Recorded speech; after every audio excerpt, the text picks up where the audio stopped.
Kratos, ang sinasabing God Killer, ang nakatalo sa mga Diyos na sina Ares, Hades at maging ang kilala natin na pinakamalakas at namumuno sa Olympus na walang iba kundi si Zeus.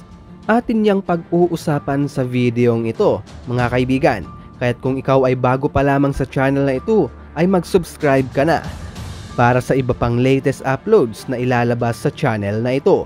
Halina't simulan na natin ang kwento, dito lang yan sa RJ TV.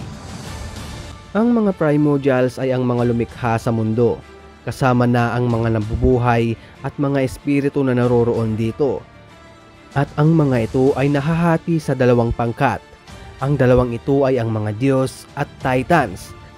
Sa mga dalawang pangkat na ito ay palaging nagkakaroon ng hindi pagkakaunawaan at palaging naglalaban. At dahil nga doon ay umabot nga sa 10 taon ang labanan ng mga ito. At ang labanan na ito ay ang tinawag na Titanomachy.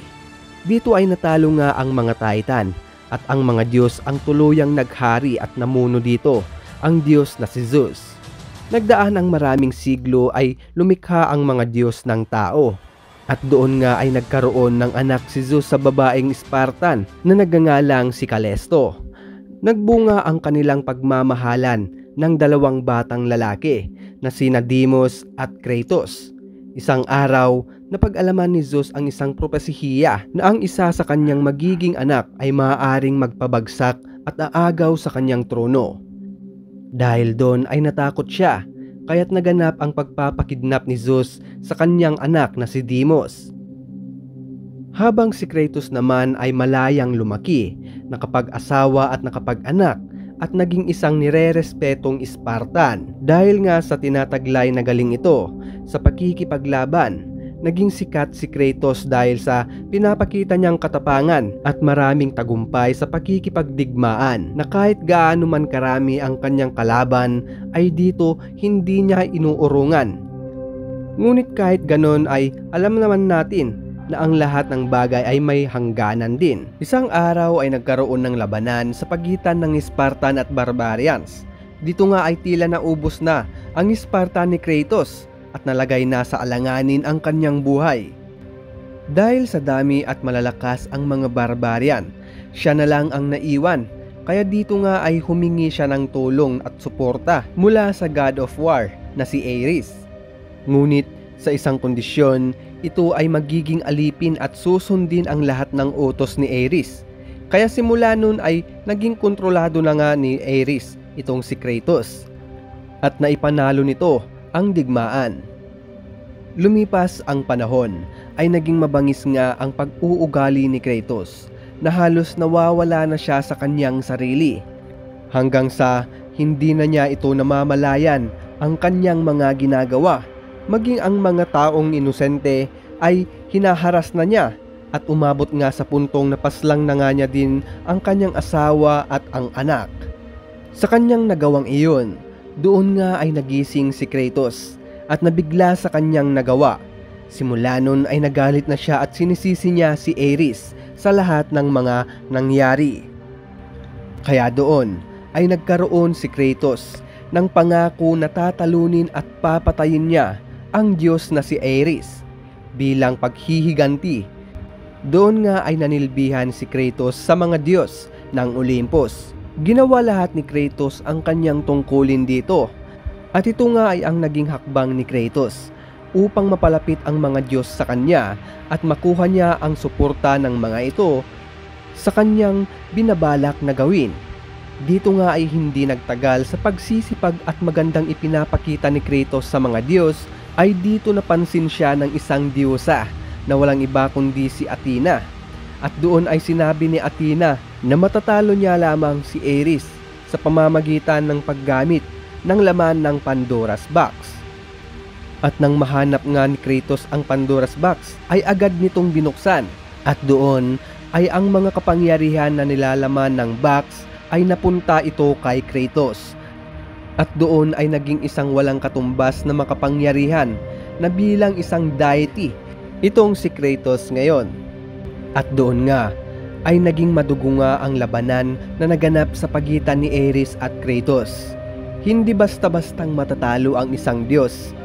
Ngunit dahil nga sa kapangyarihan na natanggap ni Kratos at husay nito sa pakikipaglaban ay nagawa niya itong matalo ang Diyos na si Ares.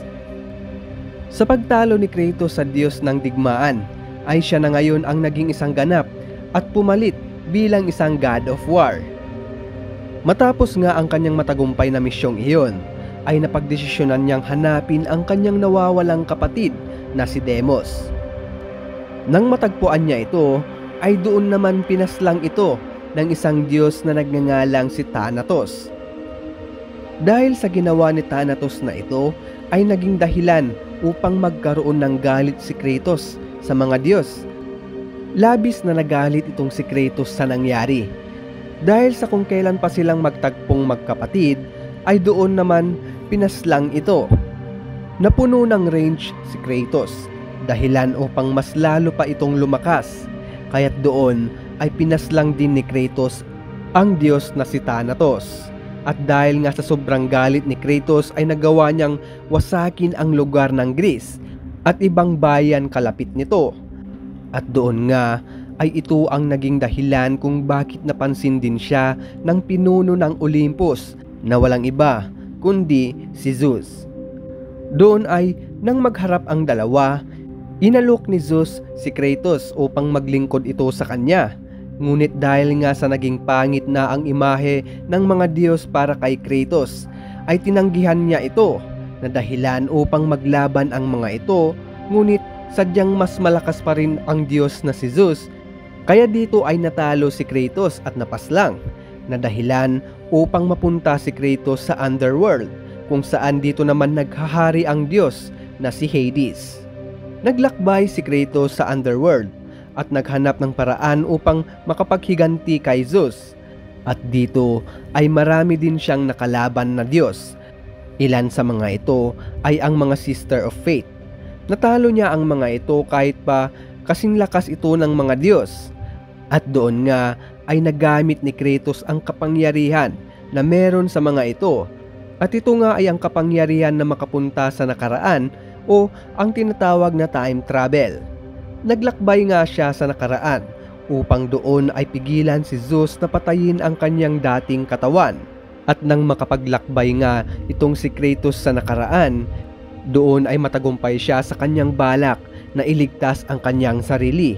At doon nga din ay sinubukang patayin ni Kratos si Zeus, ngunit doon ay humarang ang diyosa na si Athena upang isakripisyo ang kanyang sarili. At ito ay napaslang. At dahil doon ay natakot si Zeus at agad itong tumakas at nagtago. Muling naglakbay si Kratos patungo sa sinaunang panahon na kung saan hindi pa natatalo ang mga Titans, at dito nga ay kinumbinsi niya ang mga ito para magsanib pwersa silang kalabanin ang mga gods. Doon nga ay dinala ni Kratos ang mga ito sa hinaharap. Doon nga ay nagdulot ang mga ito ng paghahasik at panggugulo sa buong Olympus. Ang digmaang ito ay maraming napinsala at napaslang, at kabilang sa napaslang dito ni Kratos ay si Persephone. At kabilang din dito si Poseidon, ang kilala bilang Diyos ng karagatan. At muli ngang nagharap si Kratos at ang pinuno ng Olympus na si Zeus. At dito nga ay natalo niya ito sa pamamagitan ng pagsuntok ng paulit-ulit hanggang sa natalo ito. Sa huli, sinubukan ni Kratos na paslangin ang kanyang sarili dahil sa gusto niyang iradim ang kanyang pagkatao at magbigay ng hope sa ibang survivor. Mga kaibigan, ito nga ay ang kwento ni Kratos, ang Diyos ng digmaan. At siguro dito ko na din tatapusin ang video na ito, mga kaibigan. Muli, ito si RJ TV. Huwag kalilimutang mag-subscribe para sa ibang upcoming videos. Maraming salamat, mga kaibigan, at ako'y nagpapaalam.